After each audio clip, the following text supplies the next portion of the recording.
Unified pension scheme को Modi cabinet की मंजूरी मिली है। सरकारी कर्मचारियों के लिए यूपीएस यूनिफाइड पेंशन स्कीम को मंजूरी। नई स्कीम से 23 लाख कर्मचारियों को फायदा होगा। 1 अप्रैल 2025 से लागू होगी नई पेंशन स्कीम। मोदी कैबिनेट ने केंद्रीय कर्मचारियों को बड़ा तोहफा देते हुए नई पेंशन स्कीम यूपीएस को मंजूरी दे दी है। कैबिनेट की बैठक में यूनिफाइड पेंशन स्कीम पर मोहर लगा दी गई। इसका नाम यूनिफाइड पेंशन स्कीम इसलिए रखा गया है क्योंकि इसे ओल्ड पेंशन स्कीम और न्यू पेंशन स्कीम के प्रावधानों को मिलाकर बनाया गया है। ये नई पेंशन स्कीम 1 अप्रैल 2025 से लागू होगी और इसमें करीब 23 लाख कर्मचारियों को फायदा होगा। केंद्र सरकार के कर्मचारियों को एनपीएस और यूपीएस के बीच चुनाव करने का विकल्प दिया जाएगा। साथ ही केंद्र सरकार के मौजूदा एनपीएस कर्मचारियों को यूपीएस में स्विच करने का विकल्प भी दिया जाएगा। और अब आपको बताते हैं कि यूनिफाइड पेंशन स्कीम और न्यू पेंशन स्कीम में क्या अंतर है। यूपीएस और एनपीएस के बीच अंतरों की बात करें तो यूनिफाइड पेंशन स्कीम के तहत केंद्र सरकार के कर्मचारियों को फिक्स पेंशन मिलेगी, जबकि एनपीएस में ये बाजार के रिटर्न पर तय होती थी, जो कम ज्यादा होती रहती थी।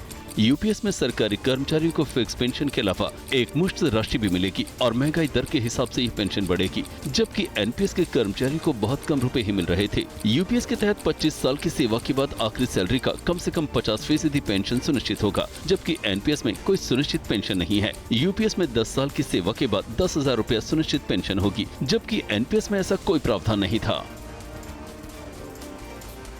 नई पेंशन स्कीम को लेकर पीएम मोदी, रक्षा मंत्री राजनाथ सिंह और केंद्रीय गृह मंत्री अमित शाह ने कर्मचारियों को बधाई दी। आइए आपको दिखाते हैं कि उनकी तरफ से क्या कहा गया।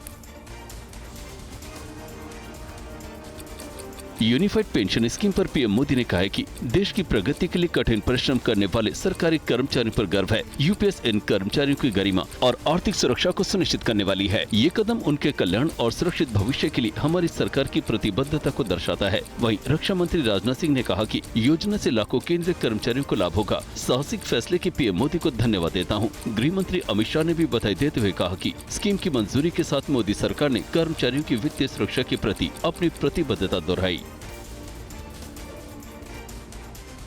यूनिफाइड पेंशन स्कीम से कर्मचारियों में काफी खुशी है। पीएम मोदी के साथ मीटिंग में शामिल हुए स्टाफ साइड के सचिव शिव गोपाल मिश्रा ने कहा कि सरकार ने पेंशन से जुड़ी लगभग सभी मांगों को मान लिया है। यूनिफाइड पेंशन स्कीम को मंजूरी के बाद केंद्रीय कर्मचारियों की जॉइंट कंसल्टेटिव मशीनरी के डेलीगेशन ने पीएम मोदी से मुलाकात की। प्रतिनिधि मंडल ने कर्मचारियों की ओर से पीएम को सम्मानित किया। मुलाकात के बाद स्टाफ साइड के सचिव शिव गोपाल मिश्रा ने टीवी 9 से खास बात करते हुए कहा कि केंद्र सरकार के कर्मचारियों के पेंशन से जुड़े लगभग सभी मांगों को मान लिया है, जिसके लिए हम पीएम मोदी का धन्यवाद करते हैं। बैठक के दौरान केंद्रीय वित्त मंत्री निर्मला सीतारमण और कैबिनेट सेक्रेटरी टीवी सोमनाथन भी मौजूद रहे।